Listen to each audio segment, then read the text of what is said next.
एउटी नारीको चरित्र हत्या गर्ने हर्क साम्पाङ सबैभन्दा पहिला तिमीबाट कारबाही सुरु हुनुपर्छ।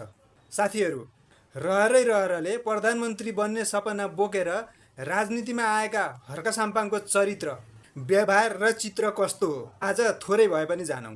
मैले भन्ने गर्दिनँ लाइक, कमेन्ट, सेयर गर्नुहोस् भनेर, तर आज म भन्छु यो भिडियो जो सामु आइपुगेको छ सेयर गर्नुहोला अनि फलो गर्नुहोला, किनकि प्रधानमन्त्रीको रेसमा लागेर अन्धो बनेका हर्क साम्पाङको अराजकपन बुझ्नुहुनेछ। यो एउटी चेली, उमेरले उसको छोरी समानको, यो देशको प्रधानमन्त्री बन्छु भन्नेले आफ्नै भेरिफाइड एकाउन्टबाट कमेन्ट गर्छ उसको चरित्रमा आघात पुर्याउने हेतुले। उसलाई थाहा छ त्यो फोटो एआईबाट बनाइएको नक्कली फोटो हो भन्ने पनि।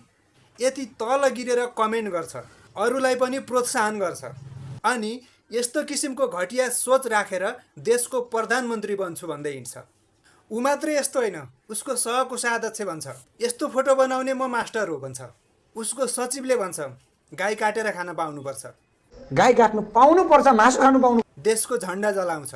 अनि यही पात्र रोस्टममा उभिएर ठुलो ठुलो स्वरमा भन्छ सामाजिक सञ्जालमा गाली गलोज गर्नेलाई के कारबाही हुन्छ, कहिले कारबाही हुन्छ भनेर सोध्छ। एउटी नारीको चरित्र हत्या गर्छ, छाडा र दुर्गन्धित शब्दहरूले भरिएको भिडियो सामग्रीहरू आफैले आफ्नो आधिकारिक पेजबाट सेयर गर्छ अनि नैतिकताको कुरा गर्छ। फेरि यो त्यही पात्र हो जसले प्रधानमन्त्री राष्ट्रपतिलाई अपमानित गर्छ, गाली गलोज गरेको भिडियो सामग्रीहरूलाई प्रोत्साहन गर्छ। यी जति पनि सामाजिक सञ्जाल दुर्गन्धित बनाउने यी झुन्डहरू छन्, यी सबै उसको संरक्षणमा भएका व्यक्तिहरू हुन्। फेरि कतै गएर आँसु बगाउँछ, कतै